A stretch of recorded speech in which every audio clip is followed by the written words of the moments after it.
നമസ്കാരം. ഇനി മുതൽ പി കെ ശശി ഒരു മഹാനായ മുൻ ഇടതുപക്ഷ പ്രവർത്തകനാണ്.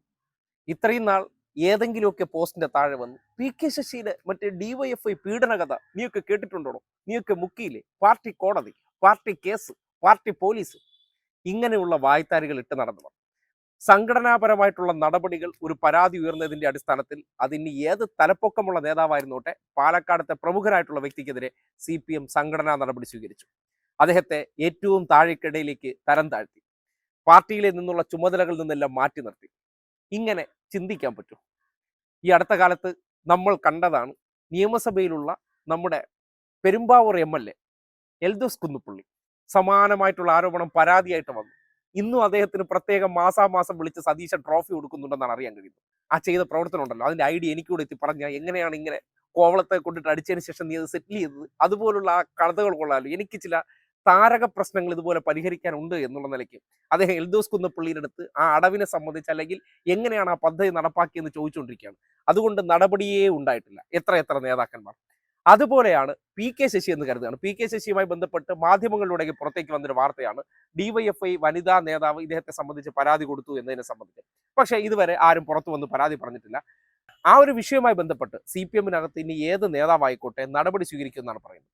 പക്ഷേ ഇന്നലെ വരെ ഒരു വ്യക്തിയെ അങ്ങനെ അധിക്ഷേപിച്ച്, സ്ത്രീലെമ്പടൻ എന്നൊക്കെ അധിക്ഷേപിച്ചവർക്ക് ഇന്ന് പി കെ ശശിയെ കണ്ടപ്പോൾ പൊന്നാട അണിയിക്കാൻ തയ്യാറാവുകയാണ്. കാര്യം നിങ്ങൾ മഹാനാണ്, നിങ്ങൾ ഞങ്ങളുടെ പക്ഷത്തേക്ക് വന്നാൽ ഇന്നലെ വരെ ചെയ്തിരുന്ന സകല കൊള്ളരുതായ്മകളും അതോടുകൂടി ഇല്ലാതാകും. സംഘടനാ നടപടി നേരിട്ടിട്ടുണ്ടെങ്കിൽ അതൊരു അലങ്കാരമാണ്. അതുകൊണ്ട് നിങ്ങൾ ഞങ്ങളുടെ പക്ഷത്തേക്ക് വരും. എന്തായാലും ഇടതുപക്ഷത്തിന്റെ നയം നേരത്തെ അബ്ദുള്ള കുട്ടിയെ ഇതുപോലെ എടുത്ത് ചുരുട്ടി വെളിയിലെറിഞ്ഞു. കയ്യിലിരിപ്പ് വളരെ മോശമായിരുന്നു. നേരെ അവിടെ ചെല്ലുന്നു. സോളാറിലെ കഥകൾ നമ്മൾ വായിച്ചതാണ്. എന്തെല്ലാം വികൃതികൾ. കോൺഗ്രസ് ചെന്നതിന് ശേഷമാണ് അദ്ദേഹത്തിന് ശ്വാസം വിടാൻ പറ്റിയെന്നാണ് പറഞ്ഞത്. കാര്യം എന്തെല്ലാം മസ്കറ്റ് ഹോട്ടലിൽ അദ്ദേഹത്തിന്റെ ക്രയവിക്രയങ്ങളെല്ലാം നമ്മൾ അറിഞ്ഞതിന് ശേഷം ഇപ്പോൾ BJP-യുടെ കുടക്കീഴിൽ അദ്ദേഹം എത്തിക്കഴിഞ്ഞു. അടുത്ത ആൾ പി കെ ശശിയെ പുറത്താക്കിയിട്ടില്ല, സംഘടനാ നടപടി നേരിട്ടിട്ടുണ്ട്. സംഘടനാ വിരുദ്ധ പ്രവർത്തനങ്ങൾ ചെയ്താൽ ഇനി ആരായിരുന്നാലും മുഖം നോക്കാതെ നടപടിയെടുക്കാനുള്ള CPM എന്ന സംഘടനയുടെ ആർജവമാണ് പി കെ ശശിയെ പോലെ ആൾ ആ പദവിയിൽ ഇരുന്നു കൊണ്ട് അദ്ദേഹം അനധികൃത സ്വത്ത് സമ്പാദനം നടത്തി തുടങ്ങിയ ആരോപണങ്ങൾ ഉയർന്നു വന്നതിന്റെ പശ്ചാത്തലത്തിലാണ് നടപടി സ്വീകരിച്ചത്. ആ ഒരു ആർജവമുള്ള തീരുമാനമെടുത്ത വ്യക്തികൾക്ക് പുറത്തേക്ക് നിർത്തുമ്പോൾ കുടയുമായിട്ട് ദാ വരുന്നു കോൺഗ്രസ്, നിങ്ങളെപ്പോലുള്ള ആൾക്കാരെയാണ് ഞങ്ങൾക്ക് ആവശ്യം, നിങ്ങൾ ഞങ്ങളുടെ ഒരു പാർട്ടിക്ക് ഭാവി വാഗ്ദാനം എന്നുള്ള നിലയ്ക്ക് ഇന്നലകളിൽ ആക്ഷേപിച്ചുകൊണ്ടിരുന്നവന്മാർ ഒരു ഉളുപ്പുമില്ലാതെ ഇങ്ങനെയൊക്കെ പറയുമ്പോൾ ഏതെങ്കിലും ഒരു വ്യക്തിയെ ഇത്തരം ആരോപണങ്ങളുടെ പേരിൽ കോൺഗ്രസ് പുറത്താക്കിയിട്ടുണ്ടെങ്കിൽ അത് ആരെങ്കിലും എടുത്തിട്ടുണ്ടോ? ഇപ്പൊ തന്നെ ശശി തരൂരിന്റെ കാര്യം നിങ്ങൾ എടുത്തേ.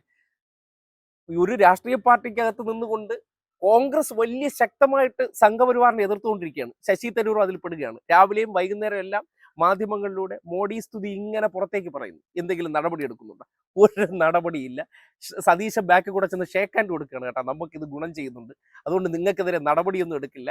ഇവിടെ നമ്മൾ പുറത്തിങ്ങനെയൊക്കെ പറയുമെങ്കിലും നിങ്ങളുടെ ആ പ്രകടനം നമുക്ക് ഈ നാട്ടിൽ വലിയ ഗുണം ചെയ്യും, നമുക്ക് അടുത്ത സർക്കാർ ഉണ്ടാക്കി തരാനായിട്ട് BJP സഹായിക്കും എന്നുള്ള നിലയ്ക്ക് ഇവർ തമ്മിലുള്ള ഒരു അണ്ടർസ്റ്റാൻഡിംഗ് ആണ് ആ നടന്നുകൊണ്ടിരിക്കുന്നത്. അതുകൊണ്ടാണല്ലോ തരൂറിന് ഒരു വ്യക്തി എന്നുള്ള നിലയ്ക്ക് ഒരു സംഘടനയ്ക്കകത്ത് നിന്നുകൊണ്ട് ഇങ്ങനെയൊക്കെ ഈ നാട്ടിലെ വർഗീയ ശക്തികളെയൊക്കെ ഇങ്ങനെ പുകഴ്ത്തി പറയാനുള്ള അവസരം ഉണ്ടാകുന്നു. എന്തായാലും ഈ വിഷയവുമായി ബന്ധപ്പെട്ട് ചിരിക്കാതെ എന്ത് ചെയ്യാനാണ് കോൺഗ്രസ്സുകാരുടെ ആ ഓന്തിസം ഉണ്ടല്ലോ. അതായത് ഇന്നലെ വരെ ഒരാളെ അധിക്ഷേപിച്ചുകൊണ്ട് നടക്കണം, അതെങ്ങനെ സ്ത്രീ വിഷയവുമായി ബന്ധപ്പെട്ട് അധിക്ഷേപിച്ചുകൊണ്ട് നടന്നാൽ ഒരു നിലപാട് പ്രഖ്യാപിച്ചു, അല്ലെങ്കിൽ ലീഗിന്റെ ഒരു വേദിയിൽ പങ്കെടുത്തുകൊണ്ട് അദ്ദേഹത്തിന്റെ 2 ഡയലോഗ് അടിച്ചതിന് ശേഷം ഇടതുപക്ഷം വിടാൻ പോകുന്നു എന്നുള്ളൊരു സൂചന. കാര്യം ഇവിടെ നിന്നിട്ട് കാര്യമില്ല, തന്റെ കുഴുത്തുരുമ്പ് പ്രവർത്തനങ്ങൾ അവിടെ നടക്കില്ല എന്ന് തിരിച്ചറിഞ്ഞതിന്റെ അടിസ്ഥാനത്തിൽ അദ്ദേഹം തന്റെ രാഷ്ട്രീയ ഭാവി മറ്റൊരിടത്ത് പരീക്ഷിക്കാൻ ഒരുങ്ങുകയാണ്. ആ പരീക്ഷിക്കാൻ ഒരുങ്ങിയപ്പോൾ ഇന്നലകളിൽ അധിക്ഷേപിച്ചവർ ഈ പറഞ്ഞതിന് ഒരു ഉളുപ്പും നാണവും ഇല്ലാതെ പോയി കെട്ടിപ്പിടിക്കാനും സ്വീകരിക്കാനൊക്കെ തയ്യാറായിട്ട് അദ്ദേഹത്തെ നമുക്കൊരു വലിയ അസറ്റാണെന്ന് പറയുകയാണെങ്കിൽ എന്ത് തരം രാഷ്ട്രീയ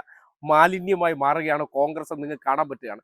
നിങ്ങൾ എടുക്കുന്നതൊക്കെ നിങ്ങളുടെ സ്വാതന്ത്ര്യം. പക്ഷേ ഇന്നലകളിൽ അങ്ങനെ വർത്തമാനം അടിച്ചവർക്ക് ആ വർത്തമാനങ്ങൾ തൊണ്ട തൊടാതെ വിഴുങ്ങിയിട്ട് അത് രാഷ്ട്രീയമാണെന്ന് പറയാനുള്ള ഉളുപ്പില്ലായ്മയുണ്ടല്ലോ. കാര്യം അങ്ങനത്തെ ഒരു വിഷയമാണ്. പാർട്ടി കോടതിയിൽ ഒരു പെൺകുട്ടിയെ പീഡിപ്പിച്ചു, സ്വന്തം നിലയ്ക്ക് അത് അന്വേഷണം നടത്തി കമ്മീഷന് വെച്ചതിന് ശേഷം പീഡനത്തിന്റെ തീവ്രത കുറവാണെന്നൊക്കെ പറഞ്ഞവർ ഇന്ന് ആ പീഡനം നടത്തിയ ആൾ ഞങ്ങളുടെ ദൈവമാണ്, ഞങ്ങളിലേക്ക് ഇങ്ങനെ സസ്പെൻസ് ത്രില്ലറായിട്ട് പലരും വരുമെന്നൊക്കെ പറയുമ്പോൾ മനുഷ്യനാണോടെ നീ എന്നൊക്കെ ഇത് കേട്ടോണ്ടിരിക്കുന്നവർക്ക് ചോദിക്കേണ്ടി വരുമെന്ന് മാത്രമേ പറയാനുള്ളൂ.